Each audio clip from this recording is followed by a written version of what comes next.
Hey YouTube, Tele Tuesday, scraping the barrel a little bit now. This is the first double neck guitar I ever built. This was literally the piece that a job I was working on in Balfron. There was a Belfast sink, it's called, which is like a sink that sits separate from the kitchen worktop, and there was a bit that had been cut out so that the Belfast sink sat in below the kitchen worktop, and that's what this piece of wood was. This is before I built it, as a sort of try out, see whether a guitar could be made from butcher's block kitchen worktop. So this is butcher's block kitchen worktop. I had a great idea of wondering what a 6-string bass was like. So here is, I bought a 6-string bass neck, I think on its own. It might have had tuners on it. They all look the same, so it could have been, they might have had the tuners on it, but I definitely bought the pickup on eBay, and I bought this Wilkinson bridge at the time as well, and then it's got a sort of Telecaster as a top half. As you can see, it's been robbed of parts over the years. It really boiled down to I really didn't want a 6-string bass, really. So I don't know, obviously I can't really repurpose this. I can repurpose the neck and make, so I was thinking of maybe making a flying V, a 6-string flying V might be quite cool. So 6-string bass being not like the other 6-string basses I've got, which are like a Fender 6, which is tuned the same as a guitar but an octave down, you know, with slightly thicker strings on it and a slightly longer scale length. This is, the middle 4 strings are a full scale bass. I'd imagine this is coming clocking at 34 inch, I don't know, I'll check it. It's been a while ago since I built this thing. Yeah, so it's a full 34 inch scale, so it's basically like a 5-string bass. So this is a low B, and then at the high end you've got a high C. So it's like a 4-string bass, but it's got an extra low string and an extra high string. As you can see, this has been robbed of parts, so the guitar bit isn't actually connected just now. It's just the bass that's running. I'm not sure exactly. This was near my start of messing about with guitars, so the wiring I was quite adventurous and probably not really what it needed. Although I did put 2 outputs on it, which I think is a good idea, because really it's the same as like with the one that's not on the wall just now, but it normally is. It's like you really need a bass amp to put the bass through and a guitar amp to put the guitar through. You can't really put them both through the same amp unless you're messing about with it significantly after it comes out the guitar, you know, like with like a distortion pedal or a boost or something to try and even the two out. So I'm not going to have much of a jam on this. It does play though.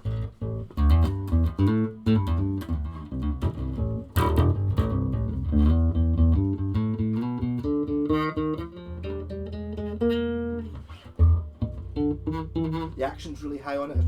It's not been set up very well.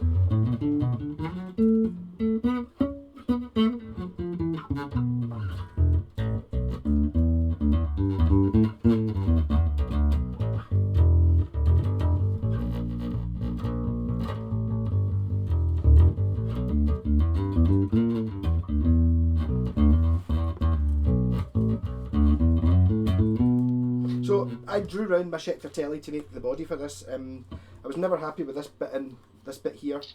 This should, it was kind of like an afterthought. This should curve in a little bit more here, just for looks more than anything else. Obviously, it's got. I've also put the strap button here so that there's a chance of balancing. Because if you put it here somewhere like that, you know, the weight in this thing is ridiculous. Actually, it looks more like a Tele when you see it like that. Also, the strap isn't quite long enough. I'd have it sitting a wee bit lower, ideally.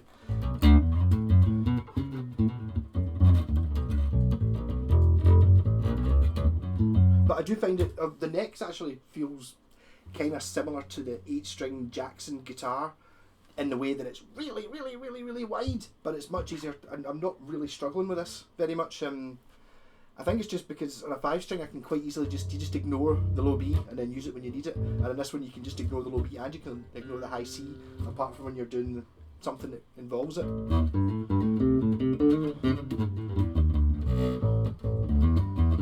So there's your normal bass. Then higher.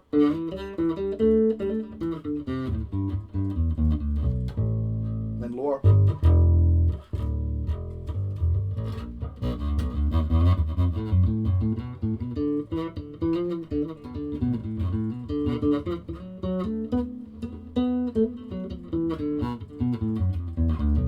initially I'm wondering, when I noticed that the volume control isn't functioning properly, and it's connected up right, it's just not functioning properly. So I wonder if that's maybe one of the reasons I kind of gave up on it. I was just thinking, oh, it's not working, not realising that actually the pot's burst, because it's connected up right and it's still letting the signal through when it's fully off, so it's not working. I think that's actually a coil split. It's just obviously not quite connected up right either.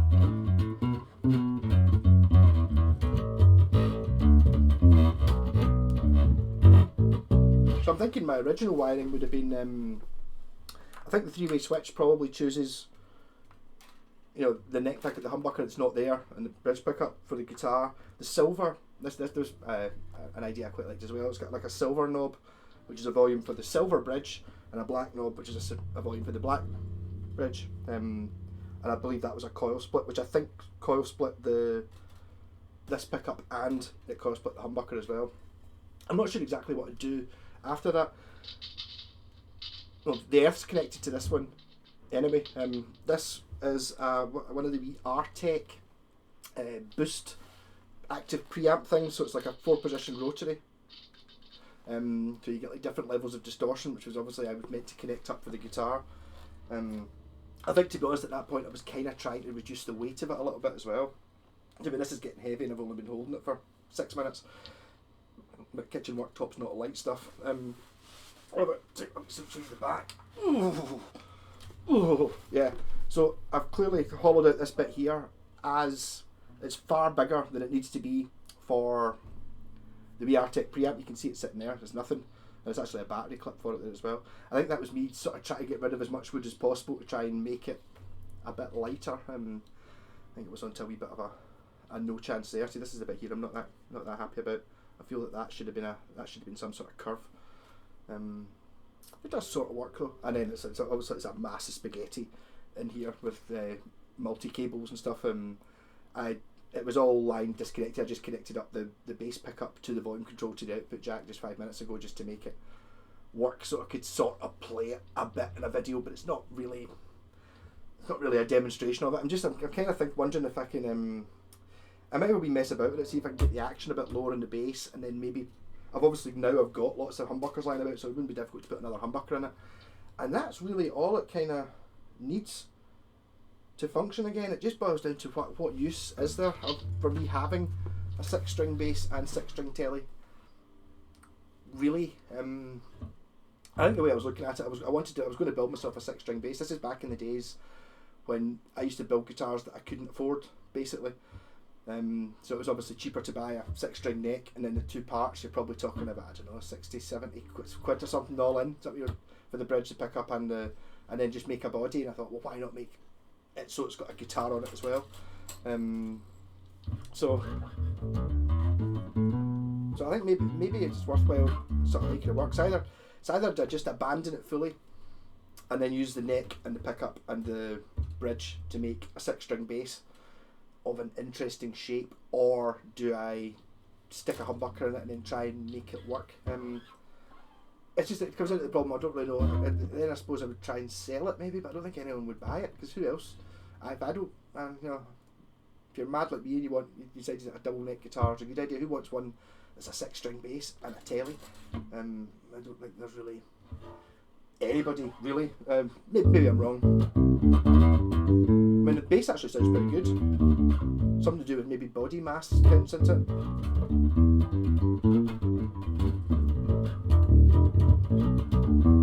There is actually, I have done, I think actually maybe my first ever YouTube video is of me on this bass. I think I might have actually made it, privatised the video just because it was really bad sound quality, because it was back in the days before microphones and YouTube. I really knew what to do. I think I used my dad's camera, you know, to film it. It was just like a Kodak XLR digital camera type thing, and the sound in it wasn't great. So it's got that sort of, which you don't really get anymore, the sort of echo chamber sound.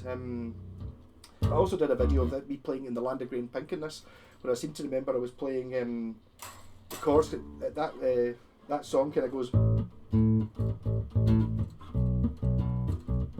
that kind of thing. So I was kind of going jang, hitting the open string, chink, chink, chink, and then that would give you the, I think it was E and A, and then there's a bit where it goes to F sharp, and I was kind of been pretty clever playing a note over the top of this one. Was I doing it this way? I'll link that video down there, but there's a bit where I'm kind of managing to play. How did I manage to do it? Oh, maybe it was a playing it like that, and then finger tapping to get the F sharp bit, and then playing it, you know, kind of like that. Just for, I think it was only one note, and then it'll be back to. So.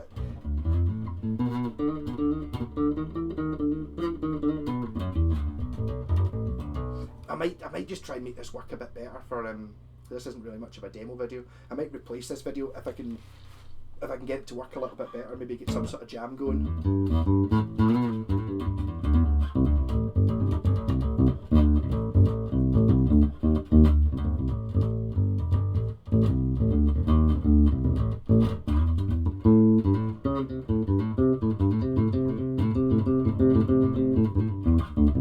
I think I was just being a little bit too over enthusiastic with the switches and stuff. And saying that's not really that much. A volume for each neck, a 3-way switch which I was using for selecting the pickups, and then 2 outputs. So it's not that complicated.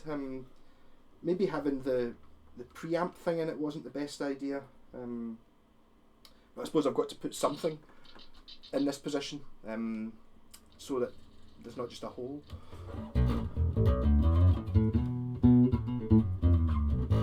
I suppose the next thing is I've got to weight my scales. There they are. So I'll try and weigh this and see what it comes in at. I seem to remember that. Well, I don't have a standard weight. I think about 3.6 kilograms is a sort of average for a Strat type guitar. I think something like that. I think that Yamaha I had that was very light was a good bit less than that. It was like 2 point something, and then something like the heavier guitars are maybe 5 for like a really heavy Les Paul sort of thing, or one of them. Whereas this, we'll see what happens. It's like, yep. So I should have probably set up some way of weighing this first. What can I stick? Oh, can I stick it on there? There we go. That'll do it. I'll turn it around that way. I can get a rough idea.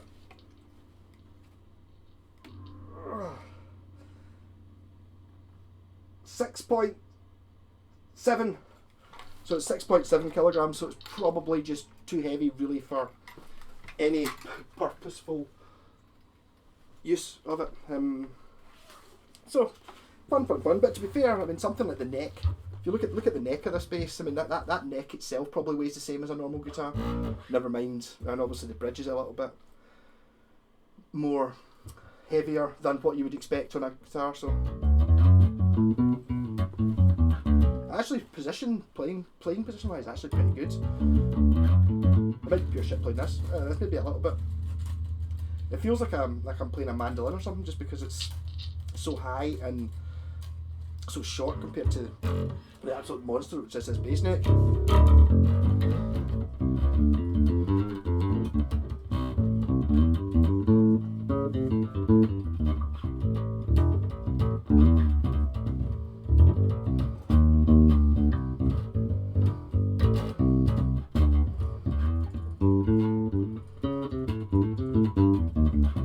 Yeah, so I think I've pretty much talked myself into what I'm going to do this evening once I've done my pal's got a couple of guitars he wants me to do. I'll probably just stick a cheapy neck pickup in this and then connect it all up and make it work, and then try and lower the action on the bass. There should be enough play. The saddles are sitting up quite high, so there should be enough play to lower it down quite a bit if I need to, which I do, or maybe I'll shim the neck. Not really sure. And then maybe work out some sort of. I've got a funny feeling in this actually. I might have had a sort of a both shoulder strap system going at one point. You know, just to try and cope with the extra weight of it. The weight of it's because I've set it so it sort of balances. You know, with having this down here, it means I can't get very high up It's not that easy to get up to the 24th fret. I can quite comfortably get to the 15th and 17th, which is in the bass is really all you need for apart from occasionally when you go. So reviewing my own guitar, yeah, I'm glad I did it. I learnt something from it. Maybe if I just not used a 6-string bass, and just a 4-string bass, or maybe a short scale 4-string bass, you know, like a Mustang bass neck or something like that, it might have made an awful lot more sense. As it is, it's a bit of a behemoth. But I mean, I think really the only thing that looks that bad about it is the fact it doesn't. If it had a knob on there and a pickup in the neck, it probably would look all right. It would at least be a curio.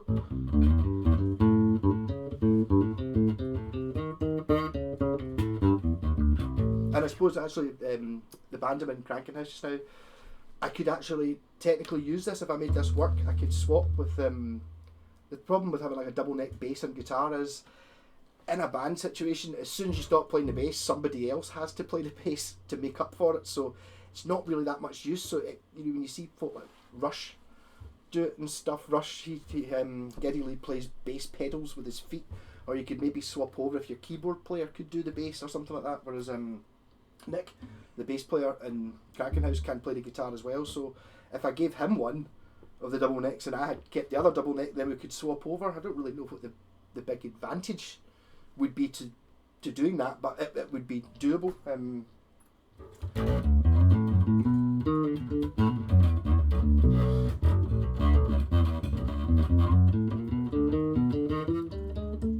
Maybe I'm actually quite grown. This is the first time I've played 6-string bass in a couple of years, like a 6-string as in not Fender 6, but 6-string bass in a couple of years. And actually, it's actually quite nice having. I'm quite liking having lots of room and just having the extra notes that you can ignore, but they're there if you want to run up. Because it does work in, like, you know, your octave thing on a bass where you do sort of.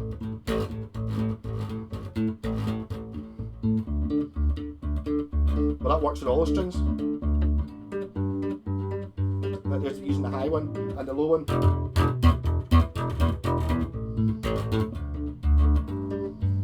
So it's kind of the same patterns you get away with using on a bass because all the strings are in the same relation to each other. You know, in a guitar, when you get to the B string, it's a bit different because you tune them all off the 5th fret until you get to the B string, and then it's tuned off the 4th fret. Back in the old days when you used to have to tune it by ear, well, the 6-string bass isn't that. There's like 5th fret, 5th fret, 5th fret, 5th fret, so they're all in the same relation to each other.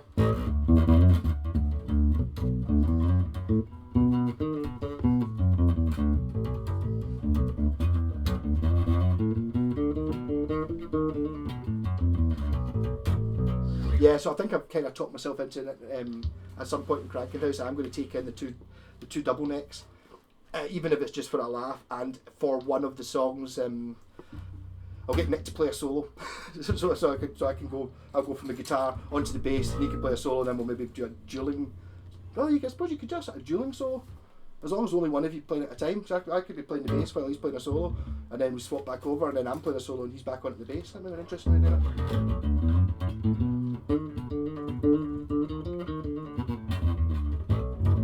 It would be purely, you'd have to orchestrate a situation where you could use it rather than having a situation that needs the double neck.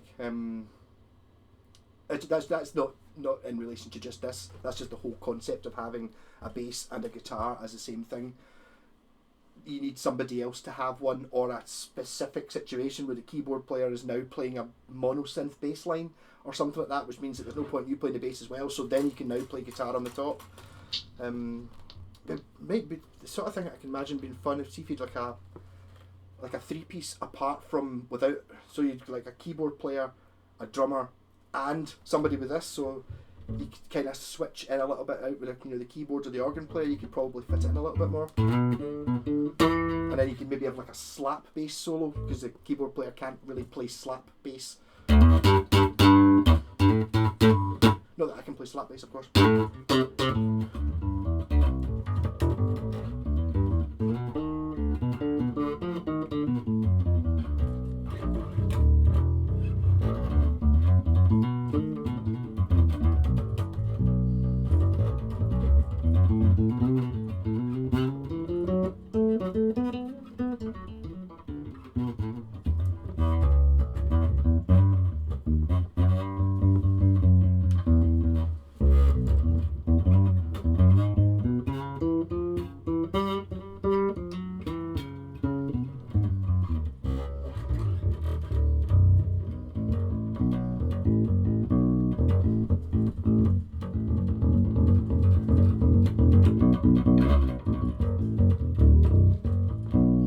actually the bass sounds really good. I don't know if the mic's picking it up properly, but maybe just something to do with the mass. It is. I'm actually quite liking this bass.